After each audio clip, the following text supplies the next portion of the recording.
More questions?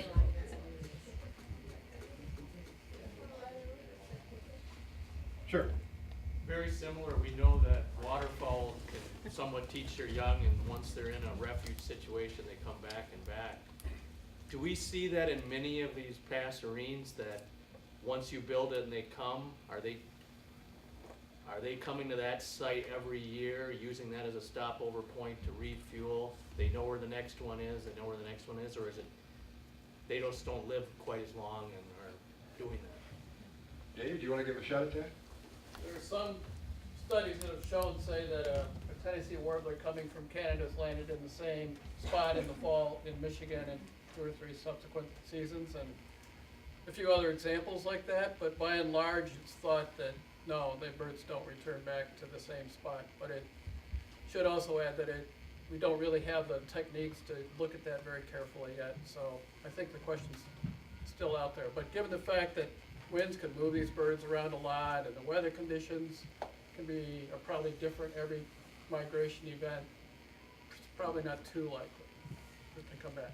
You know, for a while we've known that Orioles will come back to the same yard where they breed in, and we didn't know anything about the wintering grounds.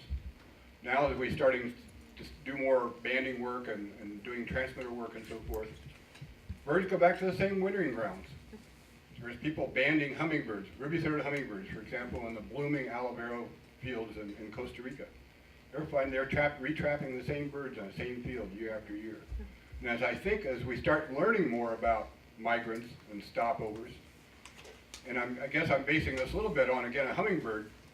You know, this last fall we had a tremendous influx of rufous hummingbirds in the state. And there's some banding. We're going to get a bander now that can band hummingbirds in Wisconsin, which is we've lacked for a long time. And we'll be able to band some of these really late rufous or even ruby throats. Some of these rufous hummingbirds are showing up during migration at the same locations. So I tend to agree with Dave. I think there's going to be some exceptions. I think that we know more. I think some of this stopping at the same location is built into some of our songbirds. What's your favorite shrub for migrant birds? Okay. Viburnum? They're really pretty, and the birds love the berries in the fall. What tree should you plant? Oaks. Plant hackberry. But I'd also caution you, I would not restrict it to one species of tree, shrub, or four, because the phenology of the trees varies from year to year. The migration phenology of the birds, especially the long distance migrants, does not fluctuate as much. So if the phenology of one species is really different one year to the next, it may not coincide with the arrival dates. But make it at least 2 that have different phenologies. What if our answer was ash, right, or something that's not, I mean, really, think about that. I think your question is provocative from that sense, of maximizing biodiversity and opportunities. One of the things we need to think about more, and it's going to be hitting us, and it's hitting us now, what species are not even native to Wisconsin that we can plant that can deal with climate change better than maybe some of the ones we have? If you look at the DNR climate change report, everybody familiar with the tension zone and kind of what it is, kind of how it's shaped? If you look at their projection for 2030, there is no more tension zone in Wisconsin. It's gone. The Zaki-Wash and Land Trust is starting to think about what species they should be trying to plant for reforestation for some of their properties. Do we plant the same thing we've been planting for the last X decades, or we start looking to central and southern Indiana, Ohio, and Illinois to see what species are growing down there? And should we start be thinking about maybe planting some of those? Should we even be worrying about boreal forests in Wisconsin? If you look at the projections, we're not going to have any boreal forests in a few decades. We're trying to get pine marten back in the state. Is that a wise spending of money? Because there could not be any habitat for pine martens in a couple of decades. A lot of critical decisions facing our management folks and people allocating funds and spending money on how our landscape will be changing ever more rapidly in the near term. Nancy? I have a question. We have the Bird City program here in Green Bay, and a lot of what's been talked about today is really science heavy, and it can be a little overwhelming for just just the average Joe like me, who is an enthusiast, but I'm not a scientist. And one of the recommendations was, take what you've learned here and go out and get your neighbor to do something and go spread the word. So that is easier said than done, especially when you have the guy who, can't stand a dandelion next door, let alone tell him he's gotta leave his trees alone and everything else. So, a couple questions is, what's the best successful thing you've done to spread the word to the average person? And how do we, as Bird City Green Bay, kind of connect with what you are doing at the university? Because I think that's a gap that we're missing, because this research stuff is wicked cool, but this is the first I've heard of it, and as a part of Bird City, I think it would be really great for us to have that partnership and be promoting, and why should we care in Green Bay? Because you guys are showing us why, so how we can get that word out, I think would be great stuff. Well, the best way to get people excited about birds is to see them and maybe even, hold them or to see them up close. So yeah, that's one good thing about banding stations. They really do provide an inspiration to people to really learn to love these animals because they can see them right there. We should do a better job of that. Yeah, we should talk about it. Maybe you're already Getting doing a this. feel Oh, sorry, Bob. I'm done. Maybe you already do this, but there's a bird festival right here every year. Spring's Wings. People can come here and learn about birds and try and take advantage of field trips. I guess is another opportunity, and then trying to educate them about ways they can plant shrubs or whatever in their backyards to attract birds. I guess are just some of the easy things that one could do to connect with the bigger picture. I have something to add too. When it comes to educating people for what they can do in their own backyard, in your notebook you have several handbooks that point out the particular tree species and shrub species that are important for migratory birds and which birds use them. The CD in your book is Vicki Piaskowski's Manual for Landowners, and it's chock full of information, and it's written, they kind of targeted between the professional and non-professional manager, and I think anyone can pick up that manual and learn something from it and be inspired by it, and I think it's presented in a way that anyone could understand, and that may give you the language you need to speak with other people and spread that word. Yeah, Vicki did banding work in southern Wisconsin, in Pewaukee area, and then she's up in central Wisconsin, Rosendale, and up Land O'Lakes. So it does cover the entire state with some advice. I mean, they actually did insect lepidopteran larvae sampling and so forth, and she's put together a very nice handbook, which is should be in your sleeve right in front of your binder.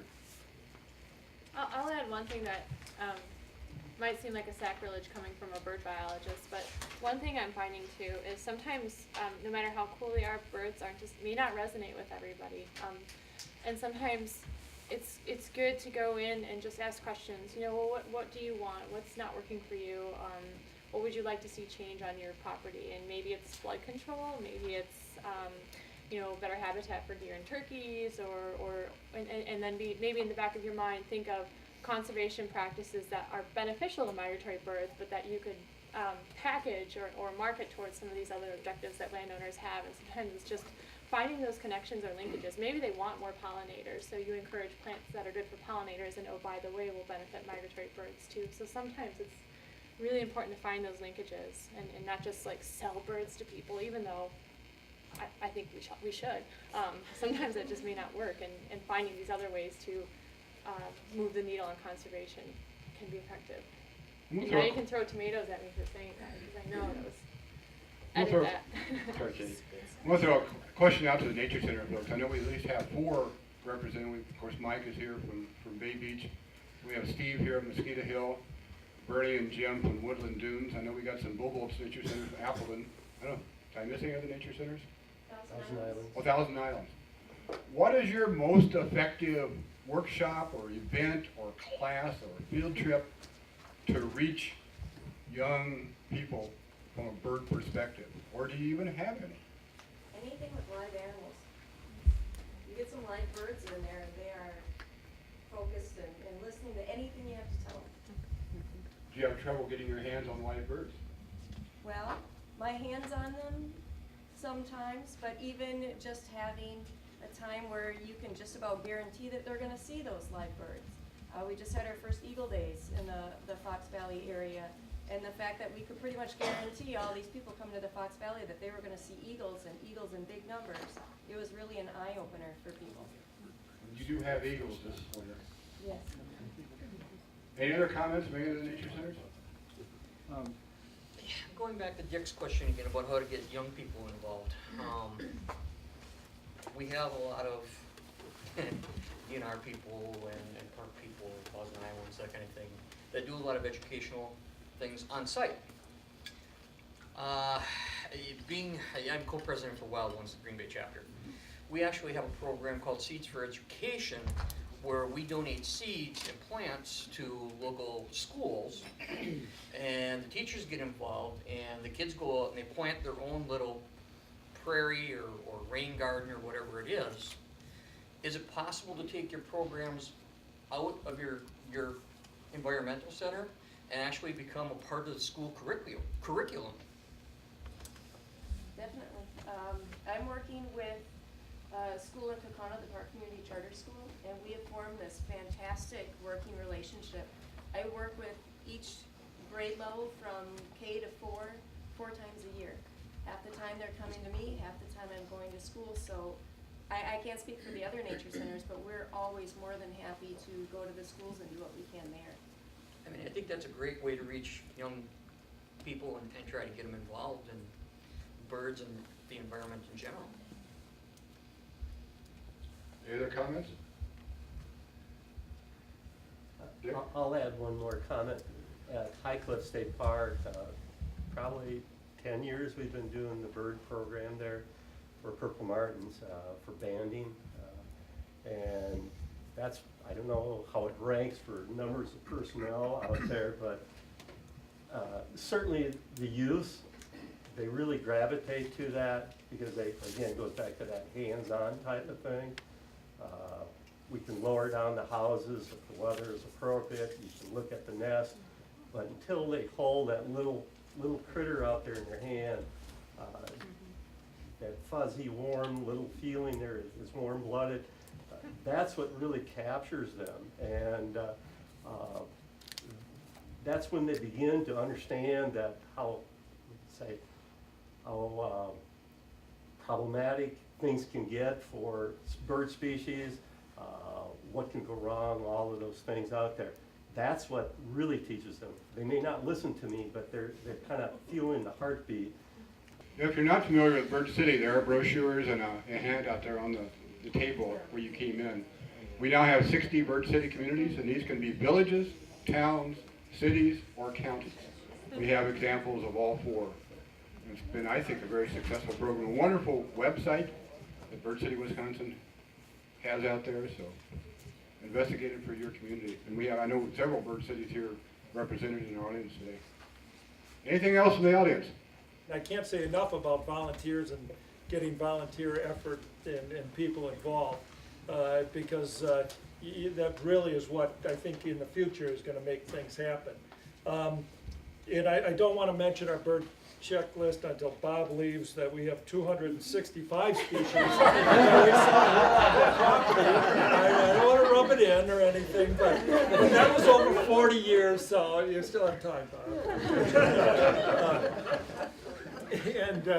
And there will be some meeting, like another volunteer effort is the Wild Ones. They're having a meeting on March 6th at 7 p.m. on beneficial bugs, and March 3rd on mason bees at the Botanical Gardens.